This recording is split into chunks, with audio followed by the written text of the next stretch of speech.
तो हम डिस्कस कर रहे हैं चैप्टर, नाम उसका है नेशनल इनकम, और हम डिस्कस कर रहे हैं जीडीपी को। तो GDP means gross domestic product. क्या आपने इसकी डेफिनेशन लिखी है? लिखी थी आपने डेफिनेशन इसकी? ठीक है। अब हम ये लिखेंगे कि जो डोमेस्टिक टेरिटरी मैंने लास्ट टाइम लिखा था वैसे मैं लिखता हूँ फिर से। इसकी फुल फॉर्म है gross domestic product, right? Gross domestic product इसकी डेफिनेशन, इसके फुल फॉर्म है। और मैंने कल लिखवाया था आपको कि इट इज द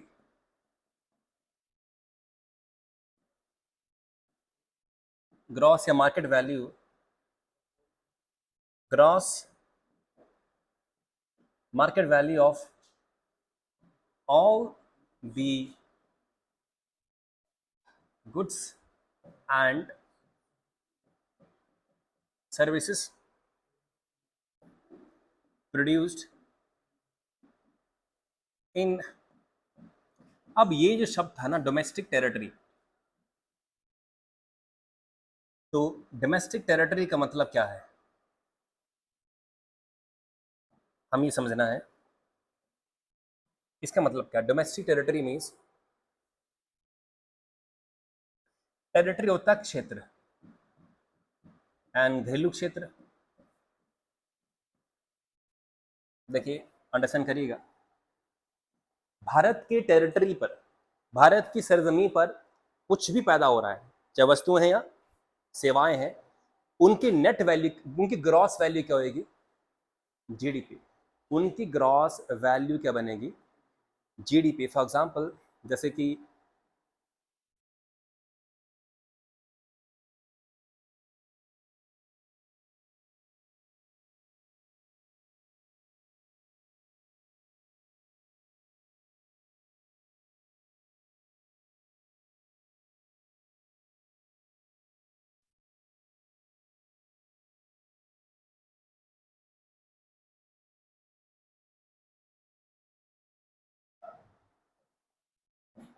अब ये पूरा भारत का हिस्सा कि नहीं है ना, यहां से यहां तक। अब इस पूरी भूमि पर कुछ भी पैदा करते हैं हम लोग, वस्तु या फिर सेवा, वो कहलाएगा जीडीपी उसकी। मगर यहां तक सीमित नहीं है, यहां तक सीमित नहीं है। लैंड तो है ही, भारत की लैंड पर कश्मीर से कन्याकुमारी तक, गुजरात से लेकर आसाम तक, अरुणाचल प्रदेश तक कुछ भी पैदा करते हैं, वस्तु सेवा, वो इंडियन जीडीपी का हिस्सा होगी। पर इसके बाहर भी आप जानते हैं जो वाटर वाला एरिया है, टेरिटोरियल वाटर भी इंडिया के कब्जे में होते हैं ना, जैसे लैंड के साथ साथ में। तो यहाँ पे भी जो कुछ भी एक्टिविटी होगी, तेल निकलता है यहाँ से, यहाँ पे मछली पालन, मछली पकड़ते हैं लोग, राइट? ये यहाँ पे इंटरनेशनल ट्रेड होता है। एक शिप है मान लीजिए जो आना चाहती है चीन को इंडियन ओशन के जरिए इस रास्ते, तो इंडिया को उसे टैक्स पे करना पड़ेगा। तो गवर्नमेंट ऑफ इंडिया उसे भी अपनी अपनी सर्विस का हिस्सा समझेगी। इन वाटर में कुछ भी निकलता है। देखिए, आप जानते हैं कि ज्यादातर तेल भारत कहाँ से निकालता है? समुद्र से निकालता है। जो भी तेल आता है समुद्र में ड्रिलिंग करते हैं, ड्रिल मारकर वहां से, तो समुद्र के नीचे भी तो भूमि है ना, उस भूमि के नीचे लोहा, सोना, चांदी, कॉपर, कुछ भी निकल सकता है, कुछ भी निकल सकता है। इवन अगर आप देखें अंडमान निकोबार द्वीप समूह, ये भी हमारे पास है कि नहीं है? तो इसके चारों ओर का पानी भी किसका है? अब कितना टेरिटोरियल वाटर होते हैं और इकोनॉमिक जोन्स होते हैं, ये तो आप पढ़ेंगे ज्योग्राफी के अंदर। पर इन शॉर्ट इकोनॉमिक्स में आपको इतना जानना है कि लैंड जब किसी देश की होती है ना, लैंड टापू मान लीजिए, तो इसके आसपास का कुछ हद तक पानी भी किसके पास होता है? तो इस एरिया में कोई भी एक्टिविटी होगी वो इस देश के परमिशन से होगी, और इस पानी में कुछ भी निकलता है वो इनका होगा, सही ना? तो एक तो होगा लैंड, दूसरा क्या हुआ? वाटर। तो वाटर में कुछ भी ट्रेड होता है, शिप्स आती हैं, ड्रिलिंग से ऑयल निकलता है। मान लो ऐसा जानकारी मिले कि जो Andaman, sorry, that is Lakshadweep है, लक्षद्वीप कि लैंड के आसपास के पानी में तेल के भंडार निकलते हैं, तो उसे कौन लेगा? तो पानी भी किसका हुआ? उसके आसपास का। तो हमारा लैंड के साथ साथ में कुछ किलोमीटर तक, 24 माइल तक एक्सक्लूसिव टेरिटोरियल एरिया हमारा होता है। तो लैंड भी हुआ और पानी पे भी हुआ।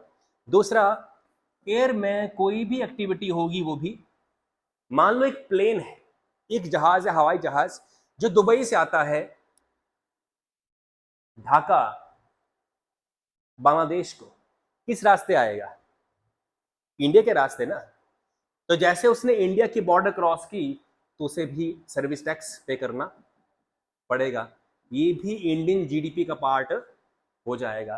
तो लैंड हमारा, पानी भी हमारा, और लैंड से ऊपर की जो वायु है या एरिया है या सर स्पेस, वो भी किसका है?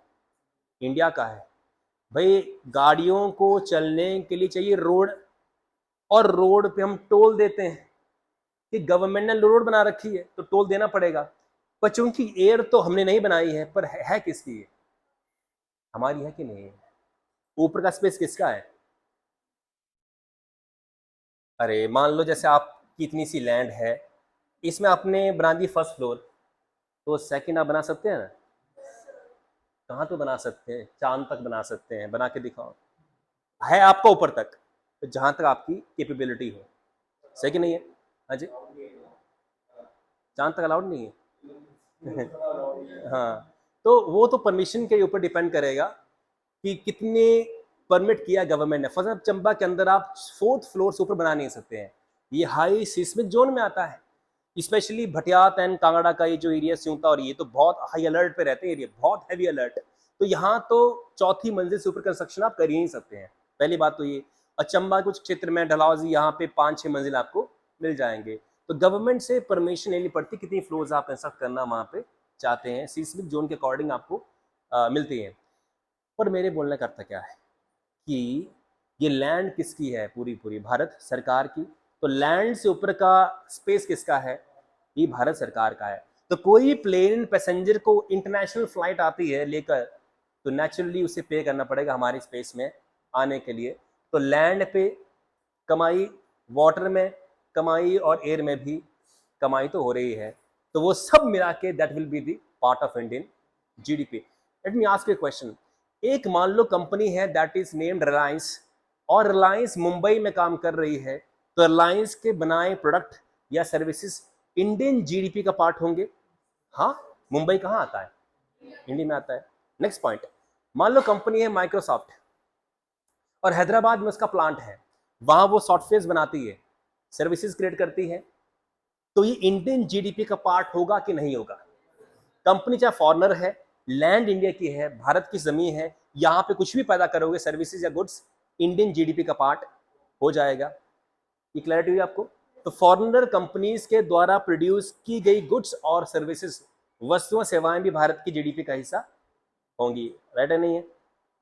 तीसरी बात, मान लो कि एक शिप आती है बहुत सारी गाड़ियां लेकर, और वो इंडियन ओशन से गुजरती है, चीन को जाती है, तो उससे उसके द्वारा ये जो सर्विसेज दी जा रही हैं, ये इंडियन जीडीपी का पार्ट होगा? हाँ होगा। अगर वो इंडियन वाटर से होके, जिस वाटर पे इंडिया का कंट्रोल है, तो भी इंडियन जीडीपी का पार्ट हो जाएगी। एक इंटरनेशनल फ्लाइट है कोई, दुबई से आई है ढाका को पैसेंजर लेकर, तो यहां से यहां तक जब वो गई, तो ये भी जो प्रोड्यूस की गई सर्विसेज भी इंडियन जीडीपी का पार्ट होगी क्या? ये भी होगी। तो विच मीन्स इंडिया का लैंड या वाटर या एयर कोई भी इंडियन कंपनी या विदेशी कंपनी यूज करेगी, तो उसके यूज करते समय जो सेवा या गुड्स बनाई जा रही हैं, that will be included in the Indian GDP. बात है कि नहीं इस तरह से? और फाइनली, जो एम्बेसडर होते हैं, एम्बेसडर्स, राजदूत, जो इंडिया के राजदूत बाहर होते हैं, अमेरिका में, चीन में, फ्रांस में, कहीं पे भी, उनके द्वारा जो सेवाएं दी जाती हैं, वो भी इंडियन जीडीपी का पार्ट होती है। याद रखिएगा, लैंड, वाटर और एयर, कोई भी एरिया में अगर गुड्स और सर्विसेज क्रिएट की जाती हैं, वो तो इंडियन जीडीपी का पार्ट होंगी ही, बट यदि इंडियन एम्बेसडर्स, भारतीय राजदूत सेवाएं दे रहे हैं किसी और देश के अंदर, बेशक किसी और देश में वो हैं, पर उनकी सेवाएं इज फॉर इंडियंस। आप सोचिए जरा, हमारा राजदूत मान लो अमेरिका में रखा गया, किसके रखा गया है? इंडियंस के लिए। कोई दिक्कत हो तो उससे आप कांटेक्ट करें, कोई समस्या हो तो आप उससे, मान लो आप जॉब करने के लिए दुबई निकलते हैं और आपके साथ हो गया है धोखा बाय ये जो होते हैं दैट इज एजेंट्स, आप वहां पहुंच गए, आपकी जॉब वहां नहीं है, ठग दिया आपको, आप कहां जाएंगे फिर? इसके पास एम्बेसडर, वो वहां पे जाकर इंक्वायरी बिठाएगा किसने इनको ठगा, और इंक्वायरी करके उनके साथ इंसाफ कराएगा। तो विदेशों में हमारा दोस्त कौन है? भारतीय राजदूत। हम उससे मिलते हैं और वो आपको बिठाता है, चाय वाय पिलाता है, ब्रेकफास्ट की क्या नहीं करिए, खाना खिलाता है। मैं नहीं गया मगर ऐसी ट्रीटमेंट देता है आपको वो। और आपका कोई भी वहां नहीं हो तो आपने कहाँ जाना है? मतलब धर्मशाला, सीधी सी बात है। आप कहीं फंस जाते हैं रात को, आप कहाँ जाते हैं? नजदीक धर्मशाला में, जो सस्ती होती है। पैसे बहुत आप होटल कर लेते हैं, नहीं तो नजदीकी या गुरुद्वारा फिर हमारे जैसे लोगों के लिए कहीं भी घुस जाते हैं, हमें रात काटनी है। तो इस तरह से पॉइंट क्या है, जैसे हम भी अपने कॉलेज के टाइम पर जब घूमने निकलते थे, घूमने के लिए हमने कभी रात को रूम लिया ही नहीं है। गुरुद्वारे, डिनर भी और रहने का पूरा प्रबंध भी, घूमते रहो, कोई पैसे खर्च नहीं होते। जैसे इंडिया में घूमना सस्ता क्यों है? बिकॉज ऑफ इंडिया में रहने खाने का खर्चा ही नहीं। आप बोलेंगे कैसे? गुरुद्वारे, वहां जाओ, मना ही नहीं करते और प्रॉपर ट्रीटमेंट देते हैं आपको। देखो सिखों की बात बहुत अच्छी है, फ्री में सेवाएं दे रहे हैं। आप वहां जाते हैं, केले ले आते हैं, कोई फ्रूट्स ले आते हैं। मैं इतनी घर में हमारी इज्जत नहीं होती गुरुद्वारे में जैसी इज्जत होती है। और रहने का पूरा प्रबंध, अंदर हॉल, काफी फैन वैन, सफाई चकाचक, ठंडा पानी पीने को मिल जाता है, बहुत बड़ी सेवाएं मिलती हैं। तो स्टूडेंट को घूमना हो तो सीधे कहाँ जाए? तो एम्बेसडर भी वैसी ट्रीटमेंट देगा आपको दूसरे देश में जाकर, क्योंकि भारत सरकार उसे पेमेंट करती है कि कोई भारतीय भोला भटका, अगर उसे कोई रास्ता नहीं दिख रहा है, मैं कहाँ जाऊँ, फंस गया हूँ, मुझे ठग दी किसी ने, तो कहाँ जाएगा वो? सीधे तो वहाँ उसको ठहराएंगे भी, खाना वाना भी खिलाएंगे, सब कुछ उसका, पूरा परिवार से बात करवाएंगे और पूरा प्रॉब्लम का सोल्यूशन करेंगे। एम्बेसडर वहीं रखे होते हैं, उनका काम ही वही है। तो ये जो खाना खिला रहे हैं, सेवाएं दे रहे हैं, किसको दे रहे हैं? इंडियंस को। उनकी पेमेंट कौन कर रहा है? Indian government. तो इंडियन गवर्नमेंट सेवा पैदा कर रही है, बेशक किसी और देश में क्यों नहीं, पर है तो गवर्नमेंट इंडिया पैदा कर रही है, इसके पैसे अपने खर्च कर। तो जब गवर्नमेंट ऑफ इंडिया अपने पैसे खर्च कर कर किसी दूसरी लैंड पे भी सेवाएं पैदा करवाए अपने लोगों के लिए, अपने, that will be also Indian GDP. बात है कि नहीं है? भारत के कई military man peace keeping mission पर यूनाइटेड नेशन के अंडर नाइजीरिया, सूडान में जाते हैं, वो भी इंडियन जीडीपी का पार्ट। क्योंकि आर्मी क्या प्रोड्यूस करता है? सर्विस। पुलिस क्या प्रोड्यूस करती है? सर्विस। ये सर्विसेज है सारी सारी। तो आर्मी भारत में रहकर बनाए सर्विसेज या भारत से बाहर जाकर? ट्रूथ है कि नहीं है?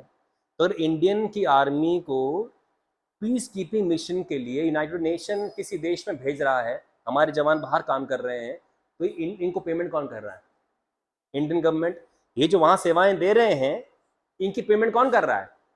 तो गवर्नमेंट ऑफ इंडिया जब भी पे करे किसी काम के लिए, वेदर इन इंडिया और outside, that will be the part of Indian. बस यही कंफ्यूजन होती है ज्यादातर जीडीपी में के क्वेश्चंस के ऊपर। जीडीपी क्या है कि नहीं है कि नहीं है, क्लैरिटी लाना बहुत इंपॉर्टेंट है। तो विच मीन्स जब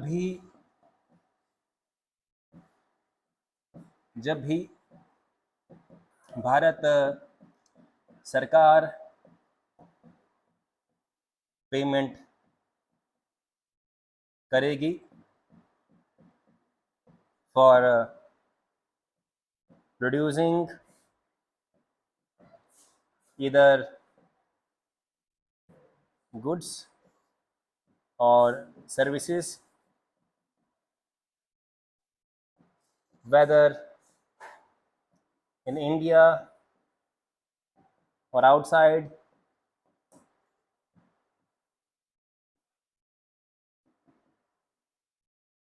that will be included in India, फिलहाल चिंता ना करना, हमने काफ़ी क्वेश्चंस करने हैं अभी, तो क्वेश्चंस करके ही आपको क्लैरिटी और आएगी। अब इसमें एक दो बातें और हैं, जैसे जीडीपी पोटेंशियल। जीडीपी को हिंदी में क्या बोलते हैं? सकल घरेलू उत्पाद। जीडीपी पोटेंशियल मतलब क्या होता है? ये एक इमेजिनेशन होती है कि हमारे देश की जीडीपी क्या हो सकती है। इमेजिनेशन, जैसे आप लोग जब इमेजिनेशन करते हैं कि हमने आज पढ़ना 8 घंटे, 8 नहीं पढ़ पाते हैं, 6 पढ़ पाते हैं। वैसे जीडीपी पोटेंशियल क्या है? किसी देश की इमेजिनेशन कि कितनी जीडीपी उसकी मैक्सिमम हो सकती है, राइट? तो मैं इसकी आपको डेफिनेशन लिखवा देता हूं। It is the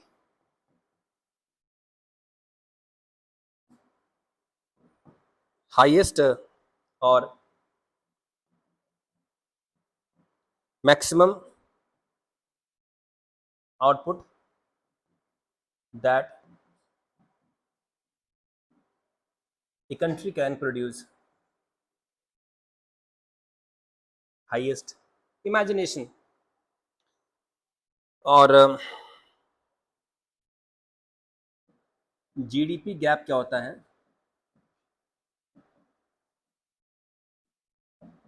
GDP potential minus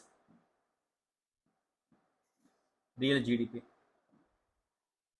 GDP potential minus real GDP. For example, अगर जीडीपी का पोटेंशियल हम समझते हैं कि मान लो 100 रुपए का है, बट रियलिटी में हमारी जीडीपी 80 रुपए है, तो जीडीपी गैप कितने रुपए का है? ये होता है गैप। जैसे आपने प्लान किया कि हम 10 घंटा पढ़ेंगे, आज संडे है 10 घंटे पढ़ेंगे, 10 तो नहीं पढ़ पाएंगे, क्योंकि ह्यूमन इमेजिनेशन में अपनी बैंड बजाना चाहता है। वैसे तो ह्यूमन इमेजिनेशन में अपनी बैंड बजाना चाहता है, मगर जब उसकी बैंड बजती है तो फिर वो बैक ऑफ करता है कि नहीं नहीं नहीं, इतना तो नहीं हो पाएगा। और 10 घंटे नहीं तो 6 घंटे 7 घंटे तो काम कर ही लेगा। तो वो जो गैप बचा, दैट इज, और आप जीडीपी की उसमें देखेंगे तो GDP gap means GDP potential जो आपने मैक्सिमम सोची थी माइनस जो रियलिटी में आपने बनाई, that is called GDP gap. चलिए कल हम आगे लेंगे जीडीपी कैलकुलेशन करते कैसे हैं, very very important. GDP Bharat की निकालते कैसे हैं, हम उस पर कल डिस्कशन करेंगे।